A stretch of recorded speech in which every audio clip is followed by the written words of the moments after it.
Sadyang nakabibighani ang paglipad.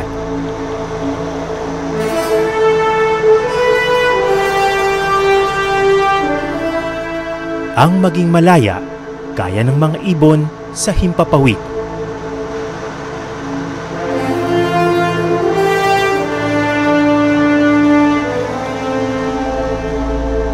Ang matanaw ang mga dagat at bundok mula sa langit.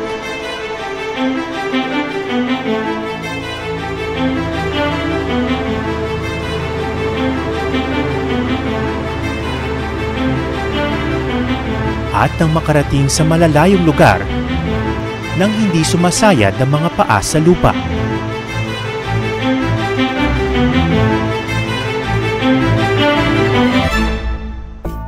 Ngayong gabi, isang pambihirang hamon ang inyong masasaksihan. Sa ngalan ng pangarap na paglipad. Kaya nga ba ng isang pangkaraniwang nilalang kagaya ko na magpalipad ng eroplano?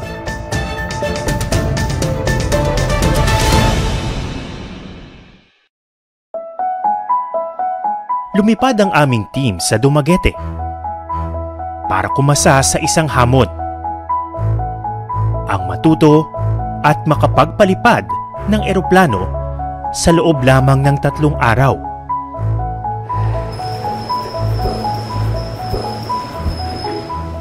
So, nandito na tayo ngayon sa flying school at sisimulan ko na ang isa sa pinakamalaking challenge na gagawin ko para sa Eyewitness.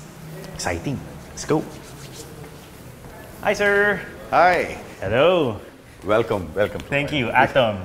Si Captain Madu Pulian Calath ang Head of Training ng Aviation Academy.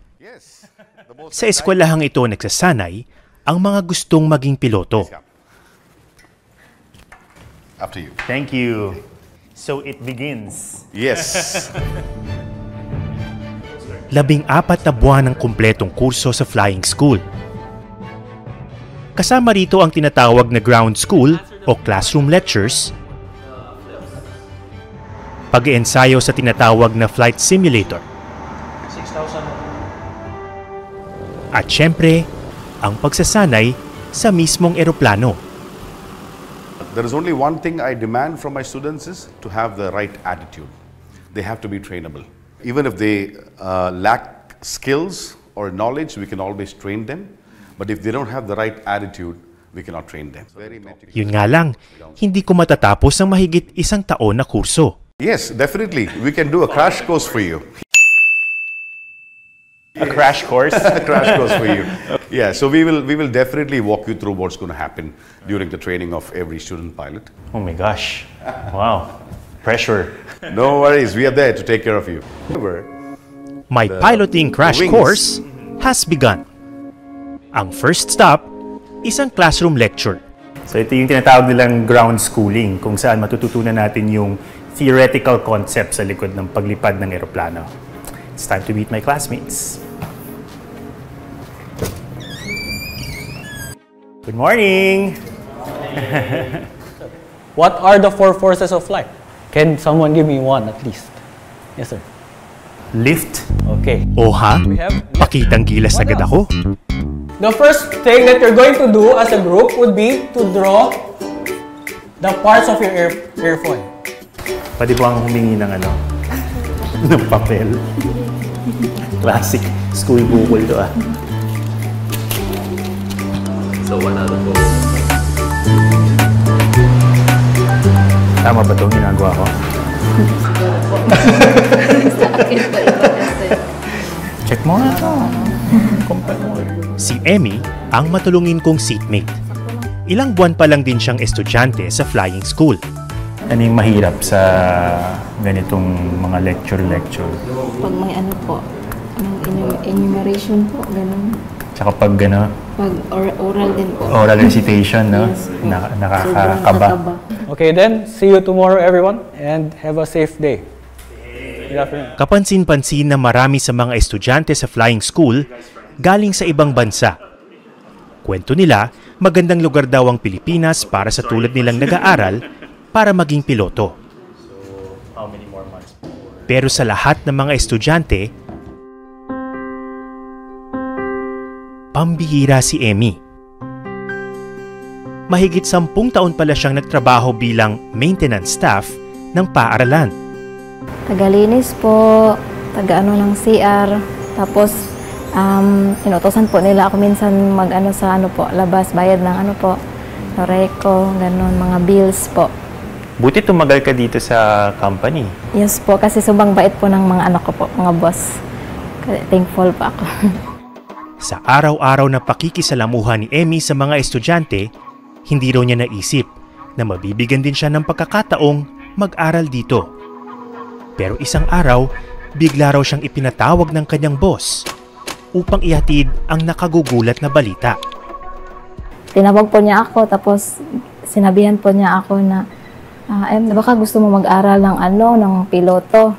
Sabi ko, na-shock po talaga ako kasi hindi ko po expect na ganun po. Sabi ko, sino po ma'am, bakit? Bakit sino po ganun po. Papaaralin daw po ako, suportahan daw po nila ako. Para hindi maantala ang kanyang hanap buhay, ginawang maintenance supervisor si Emmy. Habang ipinagpapatuloy ang kanyang pag-aaral. From utility worker to student pilot, real quick. Sa pagpapatuloy ng aking crash course sa pagiging piloto, syempre, kailangan ng safety training. Bago ako sumabak sa ere, kailangan daw muna ako matuto ng survival skills. Kung sakaling tayo ay mag-land sa karagatan, kasi napapaligiran tayo ng tubig. Wala akong kabatch ngayon so ako lang muna ang gagawa ng training. At kasama ko yung Coast Guard. Sila yung magtuturo sa akin. Let's go! Ano po ito? Life vest. Life vest. Maliit lang Maliit lang talaga. Ito yung mga nasa aeroplano talaga.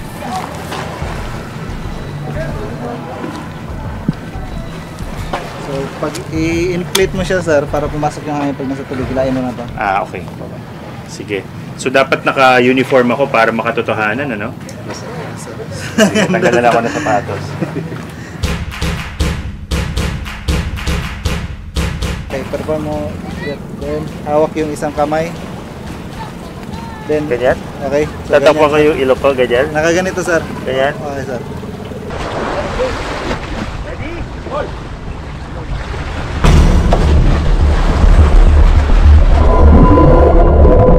Habang nasa tubig, unang-una, relax. Don't panic. At kung may ibang kasama, importante ang teamwork. Kung may nakita man kayo lang malayo, pag ikaw lang mag-isa, hindi mo siya makakalawarin. Okay. So dapat, isang team talaga kayo para salitan. Yun ang tinatawag na human centipede. Okay, paano yung human centipede? Yung human centipede naman is yung magkakabit-kabit kayo. Okay. Ganito. I'm a human centipede. I'm a human centipede. So dapat importante hindi kayo maghiwa-hiwalay. Hindi kayo talagang maghiwa-hiwalay. Kapit-kapit lang talaga kayo. Ganyan lang. Dagdag pa ng Coast Guard, ang pinakamagandang paraan daw para makatawag ng atensyon ng mga rescuer, ang pagsaboy o pag-splash ng tubig. Yung flash ng paa. Dalawa tayo. Dalawa tayo. Hawakan mo lang yung ko. Okay. Ganyan. Then tapos mo tayo. Then flash. Helicopter. Okay. Kasi kung wala tayong gagawin na ganito lang tayo, kaway-kaway, wala ko tayo makita. Maya-maya pa, dumating na ang aming mga rescuer. Yahoo!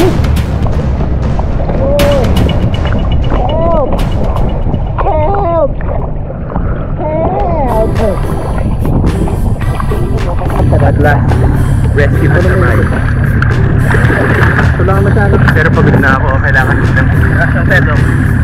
Rescue sir, from Philippine Coast sir. Thanks for coming. Woo! Woo! Thank you! I'm safe!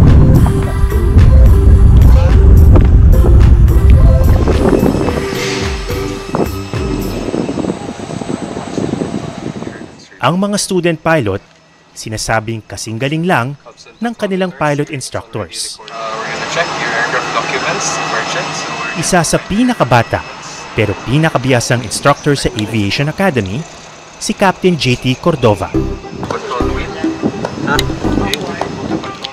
Sa edad na 23 years old, mahigit 30 estudyante na ang kanyang tinuruan.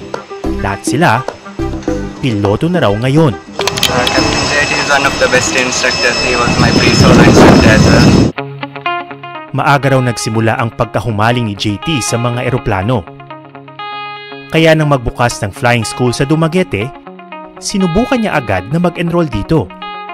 They opened 2013. I came here, I guess, 2014. Pero di pa pwede. So sabi ng manager dito, balik ka na lang pag 16 na. Ilan taon ka na nung una kang dumating? 14. Oh But my I came back 2015. Sa edad na 17, naging ganap ng piloto si JT. Mula noon, daang-daang flights na ang kanyang nakumpleto. Meron bang mga nag-express ng concern para sa'yo? Yes, lalo na yung mami ko. Especially if like bad weather. Yan tatawag yun, yung message, saan ka na, gano'n. But they got used to it naman po. Sa aeroplano, talagang bago ka makapag-fly, siguradong trained ka na. Yes, trained, and also you need to be proficient po. Isa pang mahalagang yugto sa pagsasanay ng mga piloto ay ang flight simulator training. Para itong high-tech na computer game kung saan makatotohanang ginagaya ang karanasan ng pagpapalipad ng eroplano. Ito ata ang pinakamabilis na flying school crash course sa balat ng lupa. After just one day of lectures, tatry ko na yung simulator. I've never done it before, so it will be very interesting. At kahit na simulator lang to, parang kinakabahan ako talaga. Let's go, sir. Let's go. Lead the way. Thank you. Ang aking instructor, si Captain Aurelian Kuntz. Oh my gosh. Ang location ng aming simulated flight, Metro Manila. This is the Ninoy Aquino International Airport. Exactly. Oh, I can see the Terminal 1. So here you have your speed indicator, which give you the speed of your aircraft in knots. Here you have your altitude indicator. You have your altimeter. This one will give you your altitude. So 7. Unang ipinaliwanag sa akin ni Cap ang iba't ibang instrumento na ginagamit sa paglipad. But then in the yoke, there's two control. You have your bank control, but you also have your pitch. That control all the electrical system. And this one is your ignition. Ang dami pala. Grabe. Ang daming pindot-pindot nito. Nakakalula. Nakaka-pressure. But yun nga yung point ng simulator. Hindi talaga nasa panganib ang buhay mo. So we can make mistakes here. So Yeah, you are allowed let's to do it. We can Okay. begin. Okay. All the Is it way. full? All the way, full power. Okay. Then apply a little bit right rudder to stay in the middle of the runway. A little bit more. That's the rudder that now we apply. And then we see that our speed increase. Okay. Around 65 now, you can start to pull. And then it will fly already. Success ang aming take-off.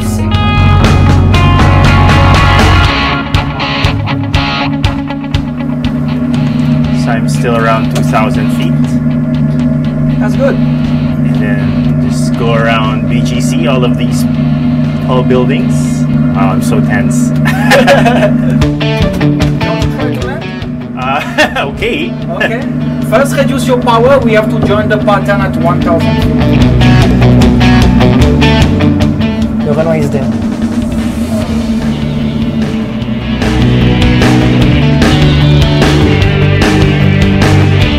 Turn a little bit slowly. Start to add a little bit pressure. Okay. A little bit more. More. Yes. Lord. Oh. Congratulations. Shucks, sinakabahan ako. Grabe, kailangan ng 110% concentration. Ang dami mong iniisip, yung pitch, yung elevation, yung power, yung nasaan ka na. Oh my God. Yeah, multitasking is the... Multitasking indeed. I survived. Si Emmy, hindi lang trabaho at buhay estudyante ang kailangang atupagin.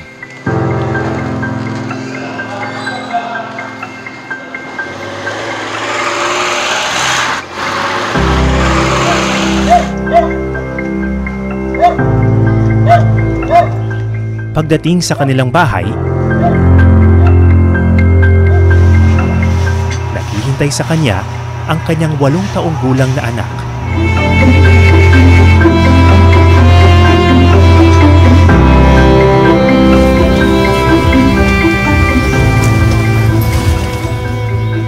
Laki sa hirap sina Emmy. Hanggang ngayon, inaasahan pa rin siya ng kanyang nanay at mga kapatid. Pero dito sa kanilang payak na tahanan, isang matayog na pangarap na pala ang unti-unting nabubuo. Dati pangarap ko na talagang maging piloto. Gusto ko po kasing, lagi ko po kasi nakikita yung mga dito po, may lumilipad na airplane po. Sinabi mo ba agad sa kanila na meron kang ganung pangarap o sa sarili lang muna? Sarili lang po muna. Hindi ko pa po sinasabi po. Bakit? Siguro po kasi sa taga lang po ako doon. Tagalinis lang po. So parang imposible po na mangyari na gano'n. Bukod sa, syempre, pagtulong sa pamilya, ano ba yung nagustuhan mo sa pagiging piloto? Gusto ko lang pong travel, gano'n. Gusto ko pong makapunta sa iba't ibang bansa po kasi never po akong travel po. Nakaka-excite? Yes po. Parang exciting po. Kasakay ng gano'n po. Pero ngayon, hindi na pasahero bilang piloto pa? Piloto na po. Soon po.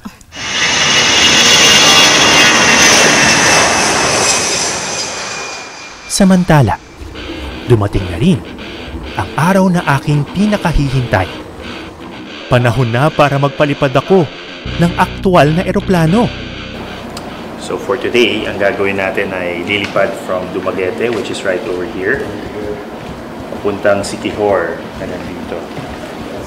Sabi nila mga 8 minutes lang daw yung distance na yan.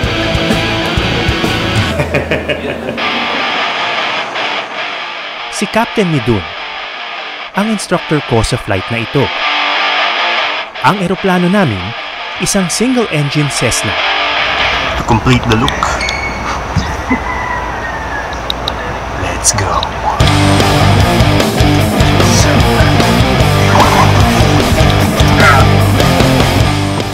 Before starting engine checklist, so we do with the pre-flight inspection complete.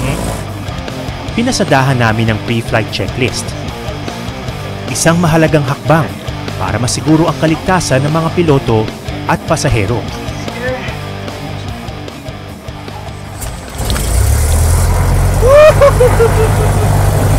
Right. So we have the power there. Okay. So we'll put power a little lower, 1,000 feet. Yeah? Okay. Yeah. Always about Sunod kami nagpaalam sa control tower para gamitin ang runway. Dumaguete Tower, RPC-833, good morning. RPC-833, Dumaguete Tower, good morning. RPC-833 at Royal Hangar, requesting taxi lineup. This is it.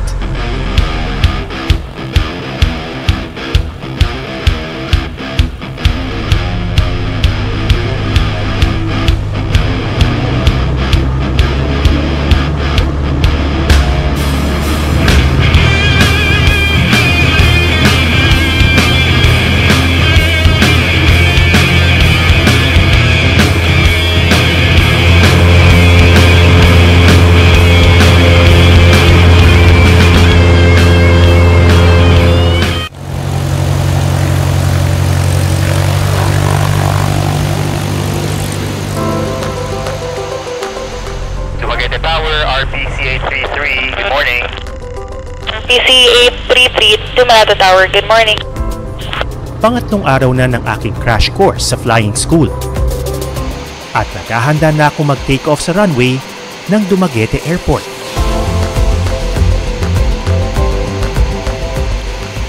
Wala nang ibang gagawin kundi magtiwala sa aking training.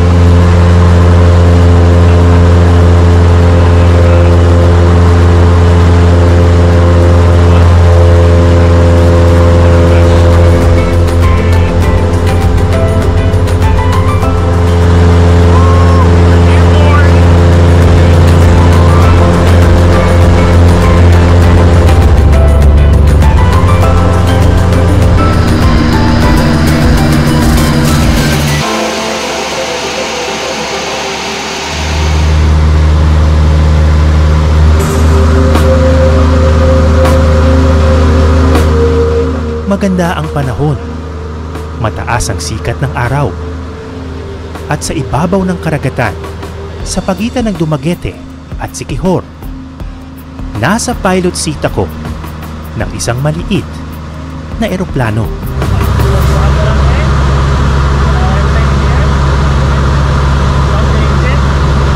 Pinasubok sa akin ang ilang simpleng maniobra.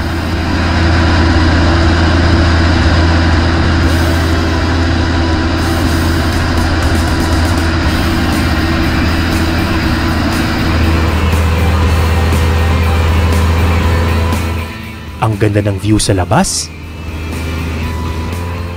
Ang hirap lang ma-enjoy kapag todo ang iyong concentration. Hindi nagtagal, naabot na namin ang isla ng Siquijor. Dahil maiksi ang runway dito, hindi mo na ipinaubaya sa akin ang landing.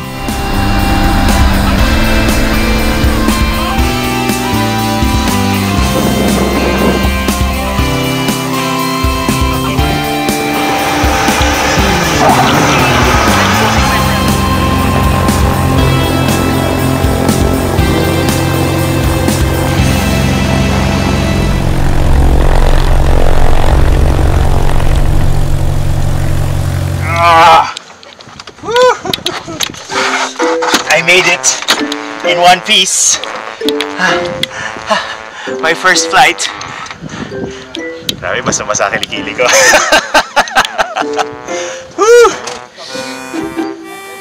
Nakakaba pero ang saya ng experience. And I'm just happy to be here. Shades back on. Oh, it's good. That's what I was saying. I was refreshing my Tagalog. I was saying, galing. Matapos ang sandaling pahinga, oras na para bumalik sa Dumaguete.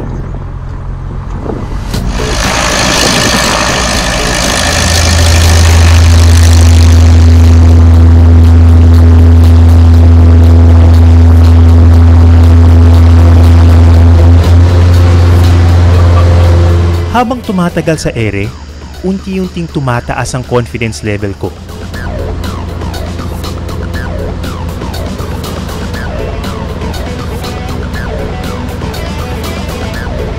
Pero nang lumapit kami sa Dumaguete, bumalik ang aking kaba. Kailangan na kasing ilapag ang eroplano. Medyo mas mahirap ito kumpara sa take-off.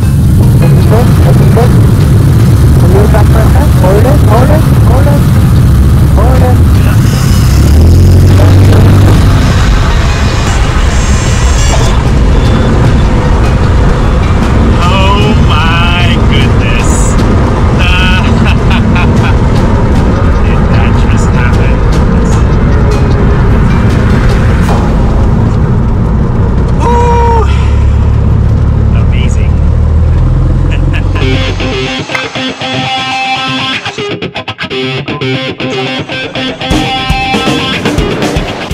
Flying is not only a profession, it is also a passion. So when you combine your passion and your profession, that becomes one of the best.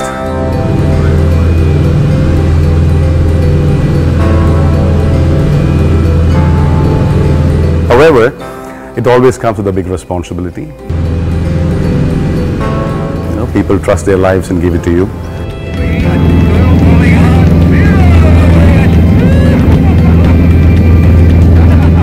So that is why this profession, you need a lot of determination, hard work and focus to be a successful pilot.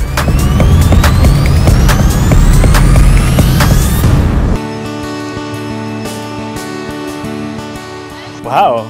May papa-frame na ako. Congratulations! Thank you so much. Well done. Thank you. Maraming salamat for keeping me safe. I had a lot of fun. Ang totoo, hindi ko pa rin kakayanin magpalipad ng eroplano ng mag-isa. Pasilip lang ito sa kanilang mundo. Walang shortcut sa pagiging piloto. Lalo't matinding responsibilidad ang nasa kanilang mga balikat. Sa tuwing mapatitingala sa mga eroplanong bumabaybay sa langit, nakatutuwang isipin na sa likod ng bawat pagaspas at bawat maniobra, may pangarap na minsang inasam. Pinagsikapan at pinaghirapan hanggang sa makamtan. Magandang gabi. Ako si Ato Maraulio. At ito ang Eyewitness.